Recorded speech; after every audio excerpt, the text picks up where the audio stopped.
Hey everyone, this is Sapphoz here. Thank you so much to Music Production for Women for having me today.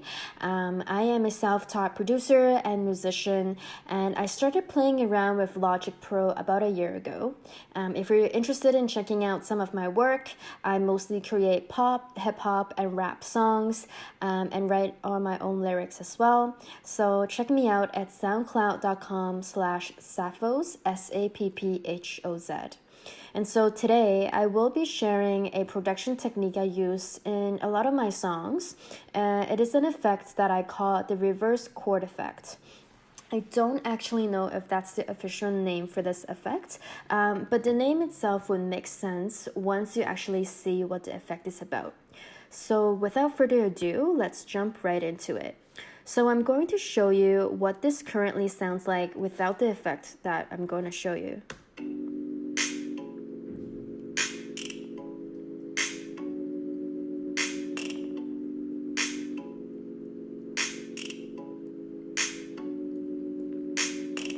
So as you can tell, it sounds okay, but it's definitely lacking some depth and it sounds quite plain.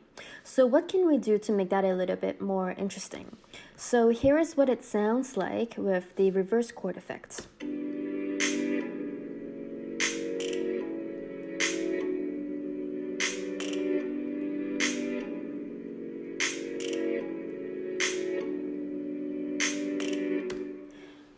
So this is actually quite easy to do, and in order to do that, let's go to create a new track. I'm just going to create a software instrument track here and click create.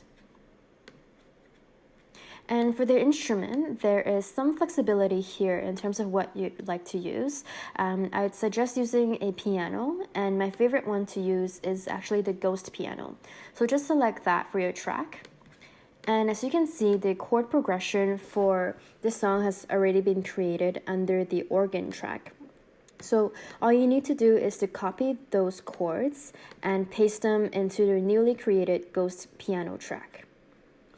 And the next thing we have to do is to convert this into an audio file. So to do that, right-click on the track and click Bounce in Place. So you can leave these settings as is and just click OK. Wonderful. So now that that's done, you can go ahead and delete this ghost piano track that we created. And for clarity's sake, I'm just going to mute the one that I already created so that we don't get so much sound for that. And so the next step is for us to divide this one long track into different sections depending on the chord that we're working with. So open the editor up here, click on the scissors that you see, and just click track so that your screen is the same as mine. And just move your cursor to where the different chords are. So as you can see, this right here is the first chord, and this right here is the second chord.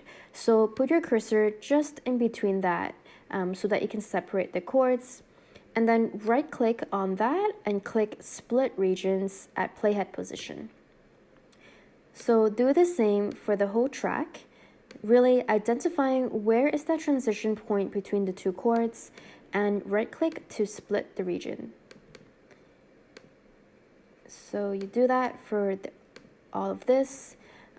There's a faster way of doing this by selecting the tool and changing that to your scissors tool, but I usually just do that since it doesn't take too long anyways.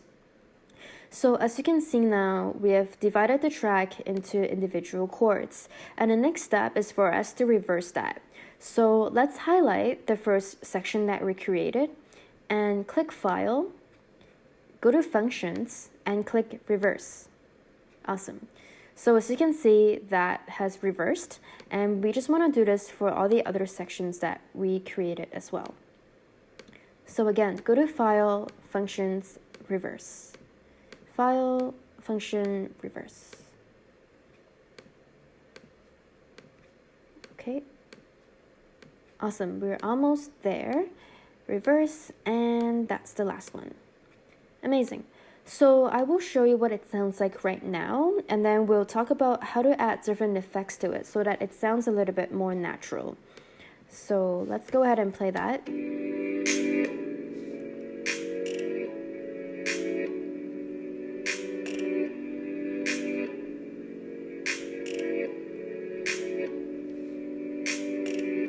So the sound that we're looking for is definitely there, but let's make it sound a little bit more natural. So for me, when I use this method, I really prefer for it to be more in the background than in the foreground. So for this reason, I like to decrease the volume on this track. And you don't necessarily have to do this depending on the sound that you want. But let's say I'm going to decrease the volume by 5.5.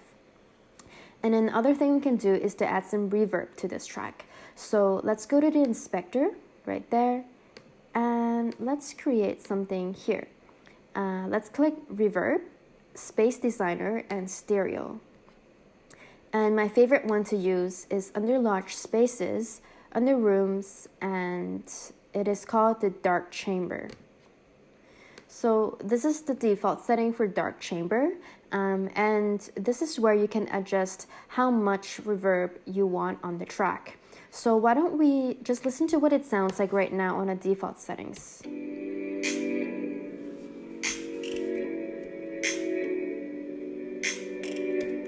So it sounds all right, and I'm just going to decrease this so that there's less reverb. So let's go for a -24.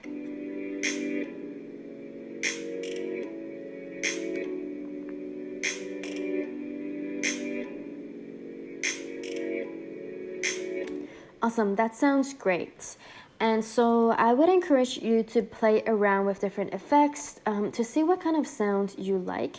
And another thing we could also potentially do is to add a little bit of fade out to the different sections to make the transition even more natural.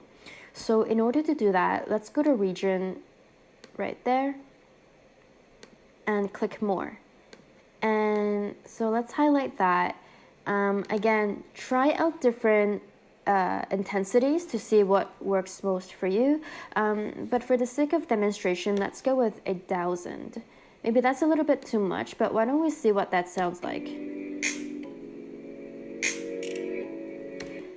So that might be a bit too much. Let's go for 300, let's say. Perfect. Let's just see what that sounds like with the two of those.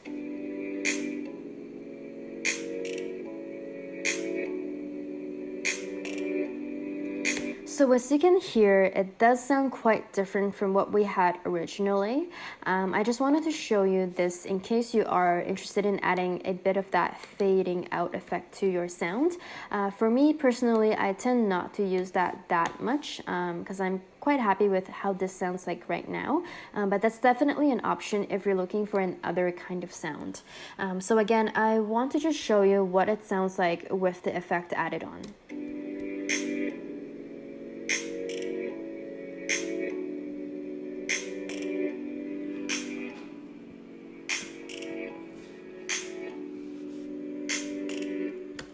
Awesome, so that sounds great, and it's exactly what I was looking for. So I hope that this video was helpful for you. Again, the reverse chord effect is really versatile, and you can change it to whatever you want it to sound like. And I really hope that this production tool is helpful for you. Thanks again so much for having me, and I hope that you found this helpful. Thank you.